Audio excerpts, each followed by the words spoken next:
It's so fucking dope. That is it. That is it. My And when you hear vision that is somebody who gets it, you know it's pretty hard to insane, rise. bro. Do you feel that energy, man? That Like, my connection that vision is you just, go out here like, and you get a job done. second to none, bro. Yes, bro. The start of the book, or at least the start of the audio Like, book, you've got a few having different running back references. vision on this shit is underrated, bro. Rogan, your mum, The Rock. Right. Slightly odd trifecta, but I do think it works. So obviously your time, Rogan's had you on now the third time that you've been on. What have you learned since being friends with him? He's a very singular individual. You know what? One thing about him is that he's made it, and he's all about everybody else making it. There's one thing that he believes in, is that there's enough food, enough cake for everybody out here to eat. So there's a lot of people in this world who don't want to see you make it because they think you can take a piece of their pie. That motherfucker's like, no, man. Pie for everybody. I got 14 pies, bro. One for every motherfucker Yep. here. Couldn't be So me. it's all about people making it. And that's something that a lot of us can, learn from. I'm gonna have to make like That people think, oh, I made it. 150K a year or some shit for me to do that shit. The thing is, I don't even know if he was. No funny shit. Something tells me he had that philosophy before he'd You even. gotta pay me He bread. was on the come up. Yeah, I mean, If I I didn't die, really know that much back then. But he really is, to me, the Oprah of the Man, modern we're having day. one I lined up on him. He's the Oprah of the modern day. That guy just has made so many people known to the world. Gotten so many messages out. So, yeah. I said I was talking to Andrew Schultz about the same thing, and he'd said very similar sentiment. Especially he's coming from a comedy angle, right? And if you're going What's to the score? do comedy, it's super difficult, right? And what he I thought y'all scored said or something. was that the comedy world is so zero sum. Like your gig is not my gig, and the fact that you can have someone that just gives that gift out is very rare. Another friend, his wife does Ayurvedic medicine, so it's I'm not really too sure what it is, but she did something to do with like tarot card reading. And he asked her, he was about to go on Rogan's podcast, so he asked her to do the tarot card readings about Joe, a little bit more insight, or just be interesting in general. And the tarot card that she pulls out might not be tarot, it'd be something similar. The card that she pulled out was older warrior cross-legged sat under a tree with his hands like that. This guy and he's got a weapon down next to him. Weapons laid down, transcended the battle. And I was like, holy fuck. So I'm not too sure. I'm not too sure about what's going on with this tarot card reading thing, but that one seems pretty accurate. It's probably perfect for him. Yeah. There's something about raising other people up as you go along. Oh yeah. That as you get a platform, as you have the opportunity to expose other people that are almost all of your time as a podcaster is slipstreaming other people who have bigger platforms, and then after a while you get to the stage where you can be that springboard for others. Right. Some unbelievably talented person that nobody knows about. True statement. There you go. Now the world can know about you. He's done the best at that. He's the best at that. What about The Rock? Have you ever met him? You ever trained with him? Never. We just DM'd. And I was like, I'm going to give it a shot in the dark. The guy follows me. He knows about me, whatever. I was like, this guy's so big, man. He ain't gonna fuck it. So I DM'd him, man. Within like 20 minutes. Hey, man, what's up, brother? Sends me a voice message in DM. I've been following your work, man. Love what you fucking do. Blah, blah, blah, blah, blah. Oh, yeah, no problem, man. I'll hook you up. I'll be more than honored to hook you up.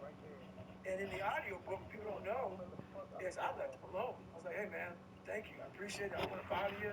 Go back to doing the great work that you do. You're so busy. So after the audio book, he was like, Return cake, Turpin. Read what I wrote for you for the audio book? I was like, yep. Yeah, that's great. 35-35. It was actually Rock's idea for him to do the blurb. So then I got Joe Rogan, I got my mom to read the blurbs. So that came from him. I wasn't going to put the blurbs in the audio book. But he was like, hey, man, I got a studio right here.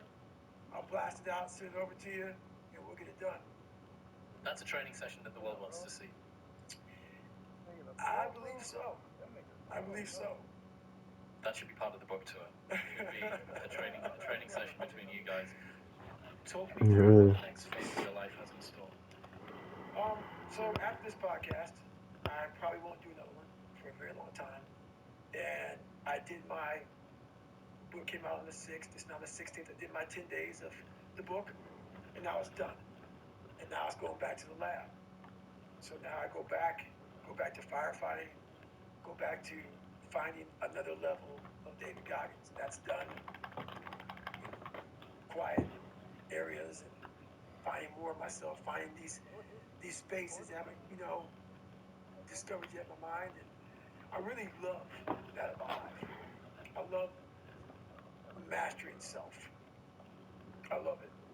I love it. There's nothing more because I know where I came from, and it's amazing that where I came from, that person could Niggas can provide that very bro. fast, Like this nigga George Kittle basic, just broke 6 tackles, fulfilled person.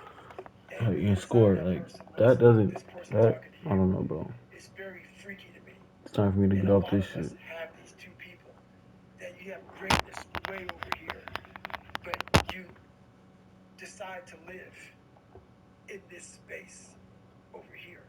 Because between greatness, or between this space here and greatness, there's a lot of fucking work. There's so much space to fill in with work. What's And happening? really say, fuck it, I'm gonna stay over here in this space. So I like to fucking examine all these spaces, and there's still more. There's still more, still a lot more. Are you aiming to find peace at any point? Think about this. I love that question. I'm so glad you asked it. You know a little bit about me. When you come from that place I talk about to the place I'm in now, it's not the peace you find. It's the peace I I just threw a find. And I fuck, find so bro. much peace in looking back at that young David at 8 years old, white splotches on his face, and stuttering, and hair patches falling out. And I look at him like, man, there's so much peace in knowing what I've accomplished and what I've done. So my peace may be different from others. That's why I never critique or never judge anyone, because I don't know your story, where you come from. I found peace years ago. Years ago. In the battle. In the battle, you find peace. When you go to war with yourself, you find a lot of peace. Because you know exactly who you are. And that is where the peace is really found for me. David, you're a spectacular individual. I really, really appreciate your time. The book is fantastic. Your message is fantastic. I can't wait to see what you do next, even if it takes 5 years. I appreciate it, my friend. Thank you. Thanks for having me. Thank you very much for tuning in. I really hope you enjoyed that episode with Goggins. It has been 6 months.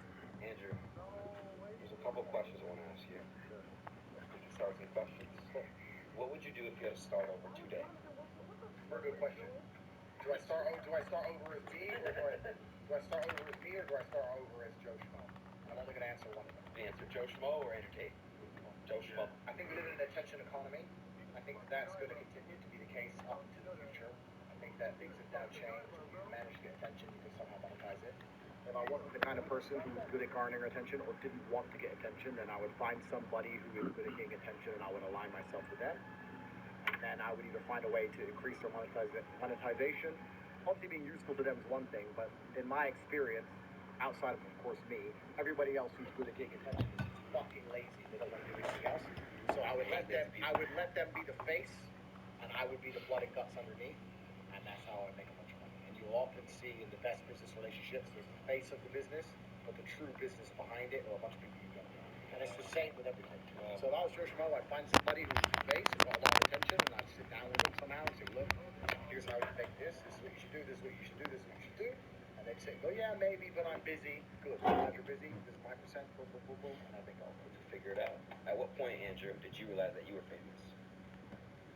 That's a good question. I don't know, I never really intended to be famous, but But when did you realize that? You're like, oh, I'm famous. one of the times it hit me in regards to how famous I was is when I was with Steven Seagal 2 weeks ago. Steven Seagal was here. OG. But 2 weeks ago, you knew you were more famous. Of course I did. I'm saying one of the times it occurred to me how famous I was. Okay. I was with Steven Seagal 2 weeks ago, and by the way, Steven Seagal is a fucking hero. You guys ever meet your heroes? You know him? They say never meet your heroes. Fuck. Me, Steve. He's a G. Right? Ice cold. Anyway, he was saying, bro, I'd love you to take a picture of my son. They're talking about you in school. Whatever. I met Steven's son, took a picture. Says, I heard them talking about you in school. Goes, yeah, we did a whole class on you and how your effect on culture, etc. I said, oh, so where do you go to school? He said, Ulaanbaatar, which is the capital of Mongolia. So in Mongolia, oh my God, school, they're doing classes on me. That was kind of crazy. That was crazy. Somebody said, how big is it? If you do one more gay thing. No. How big is your bank account? That's how big is your bank account? I think you're smart. I think you're smart. Do you actually think you're smart? A little bit. Do you believe like I'm smart? Do you know how many partners you had in all, or is that too personal for you? I do know, but I don't think it's that important. Okay. Actually, no. I'll change it. I think as a man, sexual experience is very important. So how many bodies do you have? Okay. I think as a woman that the number one thing that men value in women is innocence. I think innocence is very, very attractive.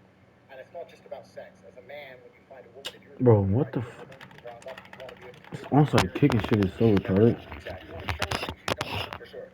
In every row, not just sexually and everything else. You want to be the first person to take her first class, first person to put her in a 5-star hotel. I'm losing, bro. 41 to 50. Private jet. Yeah, you want to be the guy to show her the I threw a dumbass pick, bro. So you like the idea of a woman with less experience, so you can show her things.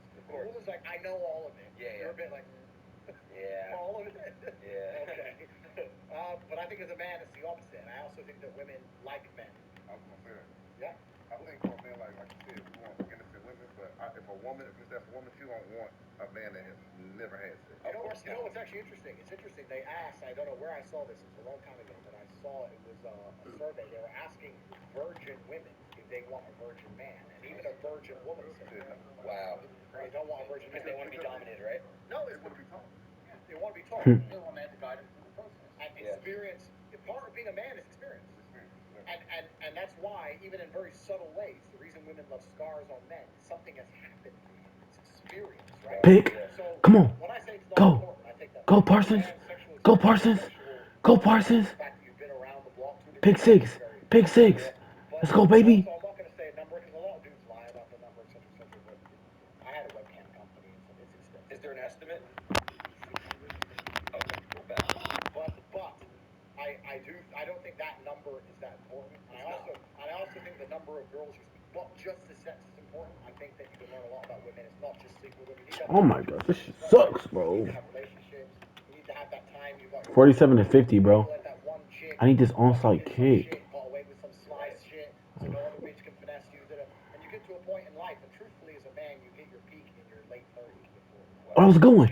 Get it. You're most attractive to women. We got it. We got it. Questions you have on your heart. This is my first question. You got We got the onside.